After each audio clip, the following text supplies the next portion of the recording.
નમસ્કાર, સ્વાગત છે આપનું લોકમંચમાં આજે વાત કરીશું સત્તાની સેમીફાઇનલની। આપ સમજી ગયા છો કે જે પ્રમાણે 5 રાજ્યોની વિધાનસભાની ચૂંટણીની જાહેરાત થઈ છે, તમામ રાજકીય પાર્ટીઓ એક્શન મોડમાં આવી ગઈ છે અને ખાસ એવું મનાય છે કે લોકસભા 2024ની જે ચૂંટણી આવવાની છે, પહેલાં 5 રાજ્યોની વિધાનસભાની ચૂંટણી છે એ સેમીફાઇનલ હોવાની ચર્ચા છે, ક્યાંક રિહર્સલ કહેવામાં આવી રહ્યું છે। બીજી તરફ રાજકીય પાર્ટીઓએ એડી ચોટીનું જોર લગાવ્યું છે અને અત્યારે તો ઉમેદવારોની યાદી જાહેર થઈ રહી છે અને જે યાદી જાહેર થઈ રહી છે એને લઈને કેટલાક નેતાઓ પણ ક્યાંક નારાજ થઈ રહ્યા છે। ખાસ કરીને લોકસભાની ચૂંટણીને લઈને ગુજરાતમાં પણ હવે રાજકીય પાર્ટીઓ પોતાનો એક્શન પ્લાન બનાવે છે। ગુજરાતમાં કોંગ્રેસે પણ એક રોડમેપ તૈયાર કર્યો છે। 26 લોકસભા બેઠકો છે, એને લઈને જે નેતાઓ છે કોંગ્રેસના એમને જવાબદારીઓ પણ સોંપી છે।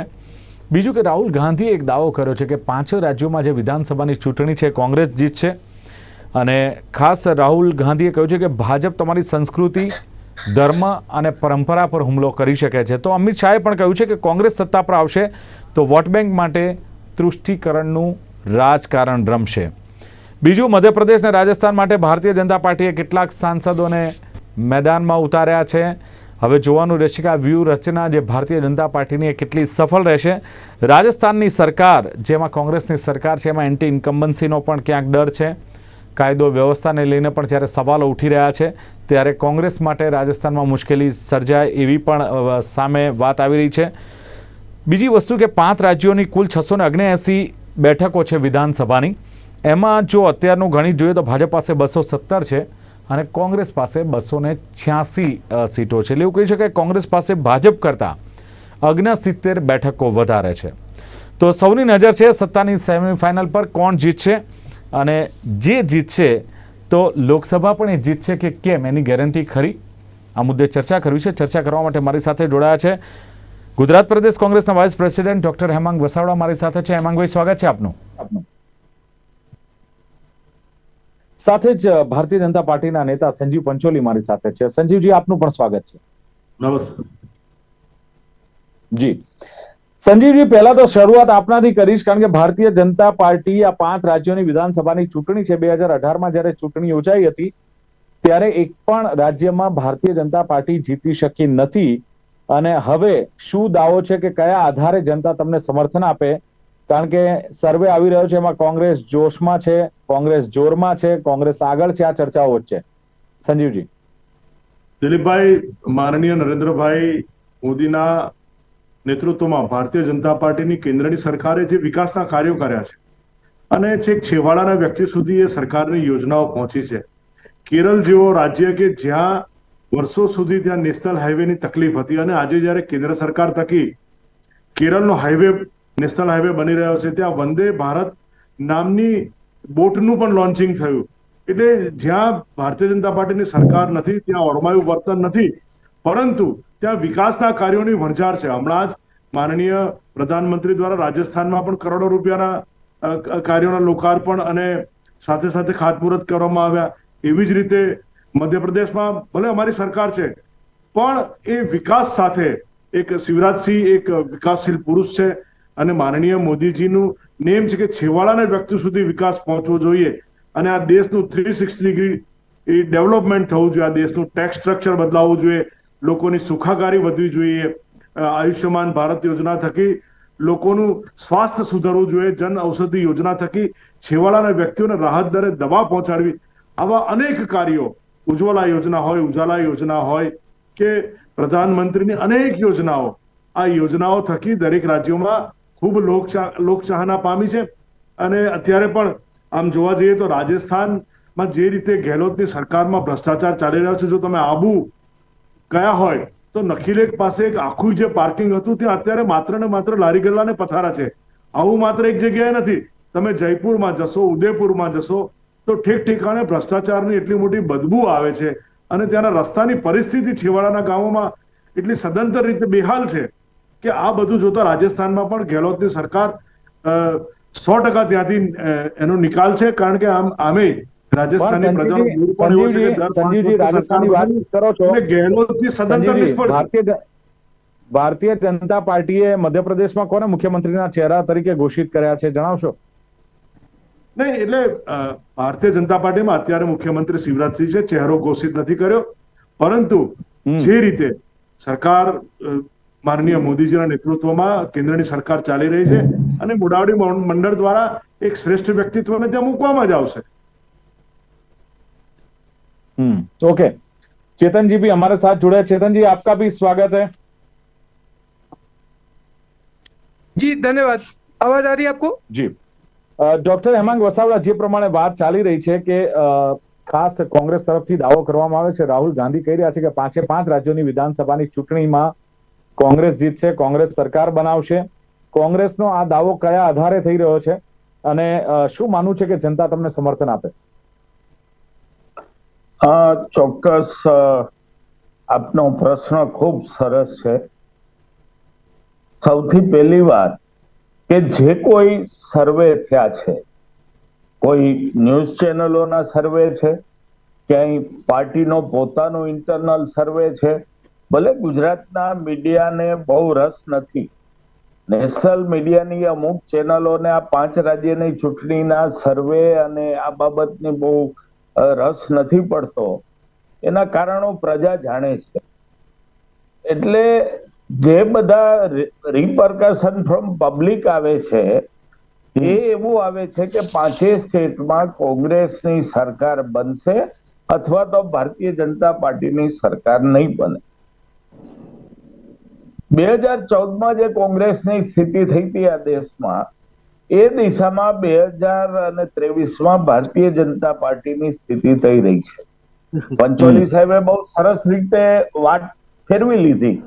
આપે પૂછ્યું કે મધ્યપ્રદેશમાં ચહેરો કોણ, એ નેશનલ લેવલે પૂછે છે કે વડાપ્રધાનનો ઉમેદવાર કોણ, એ પાર્ટી સ્ટેટ લેવલે ઉમેદવાર મુખ્યમંત્રીનો ચહેરો બતાવી શકતા નથી. હમણાં હું એક સોશિયલ મીડિયા પ્લેટફોર્મ ઉપર કોમેન્ટ્સ વાંચતો હતો, એમાં મોદી સાહેબનો ચહેરો રાજસ્થાનમાં, મોદી સાહેબનો ચહેરો મધ્યપ્રદેશમાં, નીચે લોકોએ રિમાર્ક્સ લખી છે કે મોદી સાહેબ તમે વડાપ્રધાન પદેથી રાજીનામું આપી અને મધ્યપ્રદેશ આવીને ચૂંટણી લડો ને સીએમ થાવ. જે લોકોનો ડબલ એન્જિન સરકારની જે વાત હતી એ લોકોએ સ્વીકારી નથી. વિકાસના કામની વાત કરી પંચોલી સાહેબે, મોંઘવારી, બેરોજગારી સહિતના ઘણા પ્રશ્નો આજે પ્રજાને હેરાન કરી રહ્યા, પીડી રહ્યા છે.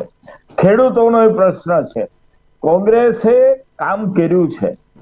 કોંગ્રેસે સત્તા ઉપર આવતા પહેલા જે વચન કર્ણાટકમાં આપ્યા હતા, રાજસ્થાનમાં આપ્યા હતા, છત્તીસગઢમાં આપ્યા હતા, એ બધા વચનો તરત જ પૂરા કર્યા છે. એટલે ક્યાંક ને ક્યાંક જે એમના પ્રચારના જે ધારદાર પોઈન્ટ એ લોકો ઉભા કરતા હતા એ લગભગ બધી જગ્યાએ નિષ્ફળ ગયા છે. વંશ વારસાની વાત કરતા હતા તો લોકો જયશાહના ફોટા મૂકે છે. વંશ વારસાની વાત કરીએ તો રાજનાથસિંહના સનના ફોટા આવે છે.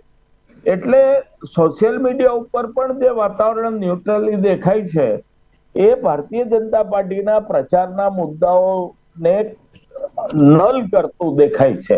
રાજસ્થાનમાં ગેસ 400 રૂપિયા આપ્યો અશોક ગેહલોતજીએ, છત્તીસગઢમાં પણ કર્યું, મધ્યપ્રદેશમાં શિવરાજસિંહે જાતા લાડલી બેટી અને સસ્તા સિલિન્ડરની વાત કરી, પણ એમાં પણ પ્રજાનું રિએક્શન એવું છે કે હાર ભાળી ગયા છો એટલે આ તમે ખેરાત શરૂ કરી છે. એટલે દરેક જગ્યાએ જે રીતની પરિસ્થિતિ છે એ રીતે ચોક્કસ કોંગ્રેસ बीजेपी सरकार नहीं बनावे, कांग्रेस सरकार क्या बन से। ओके चेतन जी, मेरी आवाज आ रही है आपको? जी मुझे आ रही है आपकी आवाज, आ रही है। बिल्कुल चेतन जी, दोनों पार्टियां दावा कर रही है, राजस्थान, मध्य प्रदेश, छत्तीसगढ़ में तो सीधा जंग दिख रहा है भारतीय जनता पार्टी और कांग्रेस के बीच में। तेलंगाना में दोनों पार्टी जीतने का दावा इसलिए कर रही है कि क्योंकि वहां पे केसीआर की जो सरकार है वहां पे एंटी इनकम्बेंसी का डर लग रहा है। क्या लगता है कि ये पांचों विधानसभा चुनाव में, राज्यों के विधानसभा चुनाव में कौन बाजी मार सकता है, खास करके भाजपा और कांग्रेस के बीच में?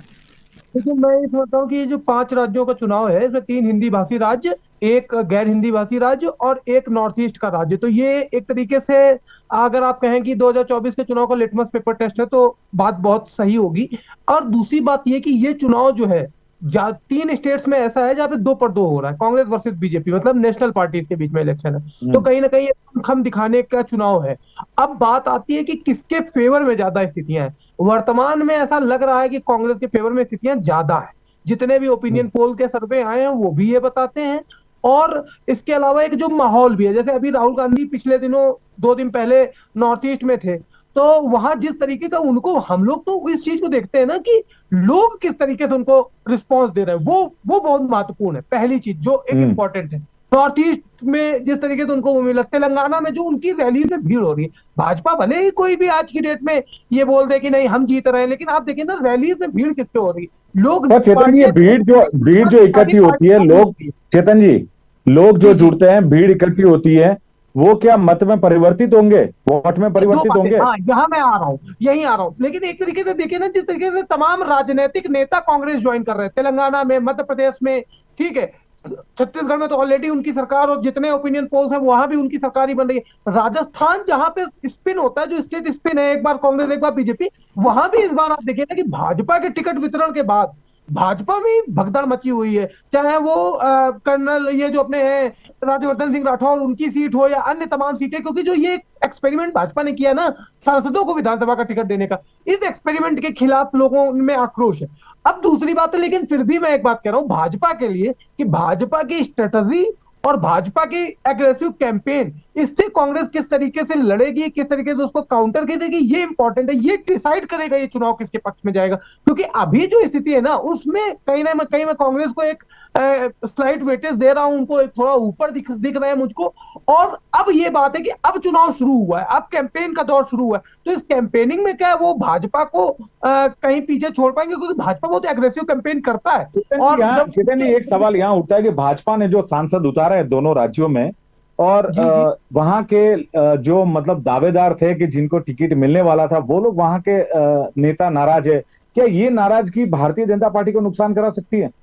हाँ, ये व्यू रचना है जो मैं ये बात आपसे कह रहा हूं ना कि अभी जिस तरीके से कर्नल राज्यवर्धन सिंह राठौड़ के खिलाफ एंटी इनकम्बेंसी दिखती है, मध्य प्रदेश में जो एंटी इनकम्बेंसी स्वयं उन्होंने कह दिया, आपके भाजपा के नेता ने कहा कि कैलाश विजयवर्गीय जी ने, कि मैं तो चुनाव नहीं लड़ना चाह रहा था, मुझे जबरदस्ती टिकट दिया गया है। ठीक है, तो ये एक बहुत बात है कि कई बार जो बड़े नेता है वो चुनाव लड़ना नहीं चाह रहे थे विधानसभा का, उनको टिकट दिया गया, तो ये, और वो एंटी इनकम्बेंसी फेस कर रहे हैं, ग्राउंड पे फेस भी कर रहे हैं। कई बार ये हो रहा है कि इनके किसी के सामने खुल के एंटी इनकम्बेंसी आ रही, किसी के सामने खुल के नहीं आ पा रही है, तो उनके वोट में उनको दिख रहा है, उनको वो रिस्पॉन्स नहीं मिल रहा है। तो ये है कि हो सकता है कि दोनों तरफ जाए, ये बहुत बहुत अभी कुछ प्रेडिक्ट कर पाना बहुत मुश्किल होगा। ये चुनाव एक एक्सपेरिमेंट है जो बाद में एग्जाम्पल के रूप में हमारे जैसे राजनीतिक विश्लेषक दिया करेंगे। जी બિલકુલ સંજીવજી, જે પ્રમાણે શિવરાજસિંહ ચૌહાણનું નામ તમે જુઓ કે મધ્યપ્રદેશના એક તમારા ભારતીય જનતા પાર્ટીના વરિષ્ઠ નેતા કહેવાય, મુખ્યમંત્રી, એમને મુખ્યમંત્રીના ચહેરા તરીકે તો તમે જાહેર નથી કર્યા, પણ 3 યાદી સુધી એમનું નામ જાહેર ન થાય, એટલે એક તો એ બાબત. બીજી જે એમણે કહ્યું કે કૈલાશ વિજયવર્ગીય, જેમને ઇલેક્શન નથી લડવું ને તમે એમને ટિકિટ આપી દીધી છે, એટલે ટિકિટોની વહેંચણી બાદ પણ ભારતીય જનતા પાર્ટીમાં અસંતોષ. અત્યાર સુધી એમ કહેવાતું હતું કે ભારતીય જનતા પાર્ટીમાં અસંતોષ બહાર નહોતો આવતો, ડિસિપ્લિન, કેડર બેઝ, હવે ક્યાંક બધું બહાર આવી રહ્યું છે. સંજીવજી? નહીં દિલીપભાઈ, આ અસંતોષની કોઈ વાત નથી. આ બધા નેતાઓ વરિષ્ઠ છે, પાર્ટીમાં એમણે ખૂબ કાર્ય કર્યું છે, અને ભારતીય જનતા પાર્ટીમાં હંમેશા કામ કમળ ખીલવવાનું હોય છે, અને આ નેતાઓ એ સ્ટ્રેટેજીનો ભાગરૂપ છે, અને આવી જે વાતો વિરોધ પક્ષો ફેલાવી રહ્યા છે, જે પાયા વિહોણી છે. બીજું, ચહેરો તો આપણે વડાપ્રધાન મોદીના ચહેરા પર જ ચૂંટણી લડવાની છે ને આ 5 રાજ્યોમાં, એટલે મને લાગે છે કે આ બધા જે બાબતો છે અથવા મંદુક છે કે એટલી અસર નહીં કરે. સંજીવજી? નહીં, માનનીય મોદીજી પણ એવું કહે છે કે કમળના ચહેરા પર જ ચૂંટણી લડવાની હોય છે. એટલે અમારે ત્યાં ભારતીય જનતા પાર્ટીમાં કમળ જ ચહેરો હોતો હોય છે ને, કમળને જ ખીલવાની વાત. અત્યાર સુધી તો વડાપ્રધાન, અત્યાર સુધી મોદી સાહેબનો ચહેરો હતો, હવે કેમ કમળનો ચહેરો આગળ કરવાનો? માનનીય મોદીજી એક નેતૃત્વ છે, અને કમળ ખીલવવું, કમળ એ અમારું ચિહ્ન છે, એટલે કમળ જ ચિહ્ન. એમાં એવું હોય ને, કદાચ એવું બની શકે કે સંઘનું જે મુખપત્ર છે એમાં કહ્યું છે કે હવે મોદી મેજિક નહીં ચાલે, મોદી ચહેરાથી બધી જ ચૂંટણી ન જીતી શકાય, કદાચ એ જ્ઞાન લાદ્યું હોય તો મે બી કે હવે કમળનો ચહેરો બતાવ્યો હોય. સંજીવજી? નહીં, એટલે વાત એ નથી. ચાલુ રાખજો નટુરભાઈ.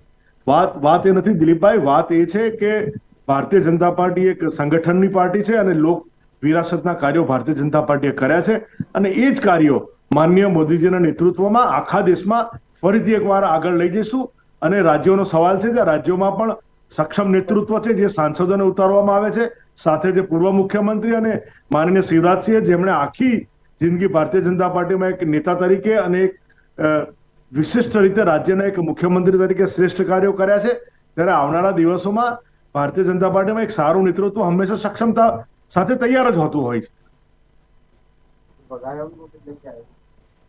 ચલો હેમાંગભાઈ, મને લાગે છે કે સંજીવજીને ફોન છે એમાં કદાચ વધારે ઇન્ટરેસ્ટ છે અને એમને ભારતીય જનતા પાર્ટીનો મેં જે સવાલ કર્યો છે એમાં કદાચ એમાં ઇન્ટરેસ્ટ ઓછો, એટલે કદાચ એનો જવાબ ન હોઈ શકે, મે બી પોસિબલ છે. પણ સવાલ એ છે વસાવડા સાહેબ કે જે પ્રમાણે ભારતીય જનતા પાર્ટીની વાત કરીએ, કોંગ્રેસમાં પણ ખતરાક ઓછો નથી. તમે જુઓ કે રાજસ્થાનમાં તો બે વસ્તુ છે, એક તો તમારી સરકારને એન્ટી ઇન્કમ્બન્સીનો ડર છે, બીજી બાજુ અશોક ગેહલોત અને સચિન પાયલોટ વચ્ચેનો ખતરાક છે. રાજસ્થાનમાં કોંગ્રેસને જે કહેવાય કે કપરા ચઢાણ છે એવી ચર્ચાના સર્વે ચાલી રહ્યો છે. આપે બહુ સારી વાત કરી, પણ પેલા હું એક બીજી વાત લઈ લઉં આપની વાત ઉપર આવતા પહેલા. સાહેબે કીધું કે શિવરાજસિંહે ખૂબ કામ કર્યા છે ને બધું બોલ્યા, પણ નરેન્દ્રભાઈ એવું નથી બોલતા. એ તો જાહેર સભાઓમાં શિવરાજસિંહનું નામ પણ નથી લેતા, એના કરેલા કામની વાત નથી કરતા. સમીરભાઈ કરે છે, નરેન્દ્રભાઈ નથી કરતા. કોંગ્રેસ આ વાત સમજે છે. આપણે થોડા વખત પહેલા રાહુલજીનું જો નિવેદન સાંભળ્યું હોય તો એમણે એમ જ કીધું હતું કે રાજસ્થાનમાં કાંટે કી ટક્કર હે. ક્યાંય રાહુલજી પોતે અત્યાર સુધીમાં, હવે બરાબર છે છેલ્લા 1-2 દિવસથી વાત જરા કોન્ફિડન્ટલી વધારે કરે છે પાંચે રાજ્યની, પણ ઇનિશિયલ ફેઝમાં રાહુલજીએ બહુ સ્પષ્ટપણે કીધું હતું કે રાજસ્થાનમાં અમારી કાંટે કી ટક્કર છે. એટલે ત્યાં પરિસ્થિતિ કોંગ્રેસ માટે તંગ છે. પણ અશોકભાઈ ગેહલોતે જે રીતે પ્રજાલક્ષી કામો કર્યા છે એ જોતા પ્રજા પણ એમની સાથે હોય એવું હવે દેખાવા માંડ્યું છે. ભારતીય જનતા પાર્ટીમાં જે કઈ પ્રશ્ન હોય, વસુંધરાજીનો પ્રશ્ન હોય કે જયવર્ધનનો હોય કે કોઈ નવા રાજવી મહિલાને ઉતાર્યા, જે કઈ હોય, કોંગ્રેસ એની ઉપર આધાર રાખ્યા વગર લોકો વચ્ચે જઈને પોતે કરેલા કામો અને આવતા વર્ષોમાં કરવાના કામોની યાદી સાથે લોકો વચ્ચે જઈ રહી છે. તમે ઘણા વખતથી જોયું હશે કે સચિન પાયલોટ અને અશોક ગેહલોત વચ્ચેનો કોઈ વિવાદ હવે આવતો નથી. અમે પણ પાર્ટી લાઈનમાં એવું સાંભળ્યું છે કે એ બધું જ સેટલ છે અને સચિન પાયલોટ પણ કોંગ્રેસ જીતે એમાં તાકાતથી લાગી ગયા છે. ઓકે, પણ હેમાંગભાઈ, ઇન્ડિયા ગઠબંધન જે છે એ સાથે મળીને વિધાનસભાની ચૂંટણી લડવાની ક્યાંક જાહેરાત, પણ હવે એમાં પણ ક્યાંક સમાજવાદી પાર્ટી અને કોંગ્રેસ પણ ક્યાંક આમને સામને જોવા મળી રહી છે. જ્યાં કોંગ્રેસે ઉમેદવારની યાદી જાહેર કરી, એમાં 5 ઉમેદવાર સમાજવાદી પાર્ટીએ પણ એ જ સીટમાંથી જાહેર કર્યા છે. હજુ તો બીજા ઘણા બધા બાકી છે. એટલે એ વાત સાચી છે કે એવું થયું છે. ક્યાંક આપે પણ ઉમેદવાર જાહેર કર્યા છે, પણ હજી ઇન્ડિયા ગઠબંધનનું ફોર્મેટિંગ સાવ પૂરું નથી થયું. સીટ ડિસ્ટ્રીબ્યુશનની ને પ્રક્રિયા ચાલે છે, ત્યાં ચૂંટણી આવી ગઈ છે. એક વાત એવી પણ મીડિયામાં અને રાજકીય વર્તુળોમાં ચાલે છે કે આ જે ગઠબંધન છે એ લોકસભા પૂરતું જ છે અને લોકસભાથી નીચેની ચૂંટણીઓમાં દરેક પક્ષ પોતાની રીતે ચૂંટણી લડશે. આગામી કોર્પોરેશનો, જિલ્લા પંચાયતો, એવી વાત પણ છે.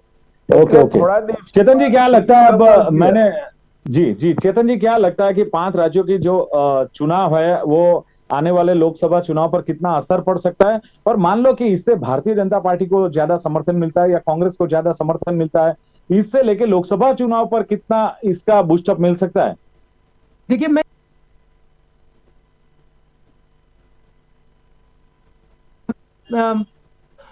लोकसभा चुनाव की एक तरीके से सेमीफाइनल है। इसको आप इस चुनाव की जो 64 बीत चुकी है, ये 2024 के लोकसभा चुनाव की सेमीफाइनल है। ये इंडिया के गठबंधन का भी लिटमस पेपर टेस्ट है। जिस तरीके से अभी जो आप बात कह रहे थे कि मध्य प्रदेश में समाजवादी पार्टी भी चुनाव लड़ना चाहती है और क्या कांग्रेस उसको एडजस्ट कर पा रही है मध्य प्रदेश में, इसी तरीके से सेम चीज जो आप देखेंगे नॉर्थ ईस्ट में हो रही है। है। तो ये कहीं ना कहीं उसका भी वो है। और दूसरी चीज, जो पार्टी इन 5 राज्यों में कम से कम 3 राज्यों में सरकार बनाती है, ये मान के चलिए कि लोकसभा चुनाव में उसको फायदा मिलेगा। अगर कोई ये बात कहता है कि 2019 में ऐसा नहीं हुआ, तो देखिए 2019 में दूसरी परिस्थितियां थी, अभी परिस्थितियां दूसरी हैं। अगर कांग्रेस इस समय 5 में से 3 राज्यों में भी सरकार बनाती है, तो ये बात समझ के चलिए कि उसके लोकसभा चुनाव में उसकी सीटों की संख्या निश्चित 100 पार हो जाने वाली है। अगर यहां से 5 राज्यों में 3 राज्यों में भी सरकार बनती है, तो कांग्रेस पार्टी 125 से 150 सीटों के आसपास खड़ी होगी लोकसभा चुनाव के दौरान। दूसरी चीज ये है कि ये एक मोमेंटम सेट करेगी। कहीं ना कहीं क्या होता है कि जब आप पार्टी चुनाव जीतती है, तो कार्यकर्ता के बीच में एक जोश का संचार होता है। जैसे कर्नाटक चुनाव के बाद साउथ के कार्यकर्ता में ये हो गया है कि अब हम देख लेंगे, अब हम जीत लेंगे चुनाव, है ना। वही उसका असर तेलंगाना में दिख रहा है। अगर ये 5 राज्य, क्योंकि हिंदी भाषी बेल्ट में कांग्रेस काफी कमजोर रहती है, तो अगर यहाँ पे 3 राज्यों में चुनाव जीतती है, तो हिंदी भाषी बेल्ट के कार्यकर्ता में बूस्टअप होगा। उस बूस्टअप से बाद में भाजपा को काउंटर करना पड़ेगा, भाजपा को दिक्कत आएगी। ये बात पहली है जो स्थापित हो रही है। दूसरी चीज जो स्थापित हो रही है इस चुनाव से, वो ये है कि कहीं ना कहीं मोदी मैजिक पे भी क्वेश्चन उठेगा। अगर यहाँ जीतते, जो मोदी वर्सेस राहुल की भी लड़ाई है ना, राहुल ने भारत जोड़ो यात्रा में जो अपना कद बढ़ाने की कोशिश की है, वो यहाँ ये दिखेगा कि वो पॉपुलैरिटी वोट में कन्वर्ट होती है या नहीं होती है, पहली चीज। और अगर यहाँ पे चुनाव कांग्रेस जीतती है, तो राहुल कहीं ना कहीं उस मोदी के करिश्मे के सामने खड़े हो पाएंगे, कि स्टैंड ले पाएंगे। अगर मोदी जीतते हैं, तो फिर आप ये मान के चलिए कि समीकरण कोई भी हो, मोदी मैजिक ही रहेगा। ये एक इंपॉर्टेंट यहां से निहितार्थ निकलते हैं जो बड़े हैं। अब इसके बाद की कि हिंदी भाषी बेल्ट, देखिए 2 चीजें हैं, क्योंकि 3 हिंदी भाषी बेल्ट के बड़े चुनाव, हिंदी हार्टलैंड के, एक नॉर्थ ईस्ट का चुनाव, एक तेलंगाना जो कि आपका दक्षिण का राज्य है। तो ये एक इंपॉर्टेंट मैसेज जाता है कि पूरे देश को कहीं ना कहीं समाप्त करता है ये इलेक्शन। इस दृष्टिकोण से भी इंपॉर्टेंट है। भविष्य की जितने भी इलेक्शंस होंगे, वो इन इलेक्शंस के बेसिस पे लड़े जाएंगे। जो दोनों पार्टियां अपनी रणनीति इन चुनाव के परिणामों के अनुरूप बनाएंगी, इसलिए ये चुनाव बहुत महत्वपूर्ण है। जी ચલો બિલકુલ, એટલે કે આ ચૂંટણી બહુ મહત્વની એટલા માટે છે. 3 હિન્દી ભાષી જે રાજ્યો છે અને એક બિન હિન્દી ભાષી છે, એક નોર્થ ઈસ્ટનું રાજ્ય છે. એટલે 5 રાજ્યોમાં જ્યારે કોંગ્રેસ વર્સિસ ભારતીય જનતા પાર્ટી, એમાં ખાસ તો 3 હિન્દી ભાષી બહુ જ અગત્યના રાજ્યો છે, એમાં સીધી લડાઈ જોવા મળે છે. બીજી વસ્તુ છે, કોંગ્રેસને સમર્થન બહુ મળી રહ્યું છે, જીતના દાવા થઈ રહ્યા છે ભારતીય જનતા પાર્ટી અને કોંગ્રેસ તરફથી. ત્યારે બંને પાર્ટીઓમાં ક્યાંક જે સ્થાનિક નેતાઓ છે એમાં પણ અસંતોષ જોવા મળી રહ્યો છે. અને ભાજપ કોંગ્રેસ જ નહીં, એમના માટે જે આ કદાચ સેમીફાઇનલ નથી, ક્યાંક ઇન્ડિયન ગઠબંધન માટે પણ આ લિટમસ ટેસ્ટ પ્રમાણે છે. વંશ, વારસો અને બધી જ બાબતોની વાત ચાલશે, રેવડી કલ્ચરની પણ ક્યાંક વાત ચાલતી હોય છે. પણ જોવાનું રહેશે કે આ જનતા કયા મુદ્દાઓને મહત્વ આપે છે અને જે રાજકીય પાર્ટીઓ જીતના દાવા કરે છે, કોના સમર્થનમાં જનતા ઉભી રહેશે, આવનારો સમય બતાવશે. ચર્ચાનું સમાપન કરીએ છીએ અને ચર્ચામાં ભાગ લેવા બદલ ડોક્ટર હેમાંગ વસાવડા, સંજીવ પંચોલી, ચેતન ત્રિપાઠી ત્રણેય ઉપસ્થિત રહ્યા. ખૂબ ખૂબ આભાર. Thank you very much. તો દર્શક મિત્રો, આ હતી ચર્ચા ખાસ લોકમંચ કાર્યક્રમમાં. કોણ જીતશે સેમીફાઇનલ અને એને જ લઈને ક્યાંક મોદી વર્સિસ રાહુલ છે કે કેમ, આ ચર્ચાએ પણ જોર પકડ્યું છે. ત્યારે 5 રાજ્યોમાં વિધાનસભાની ચૂંટણીને લઈને હજુ પણ ઘણા બધા પરિવર્તનો અને રાજનીતિ જોવા મળશે. નમસ્કાર.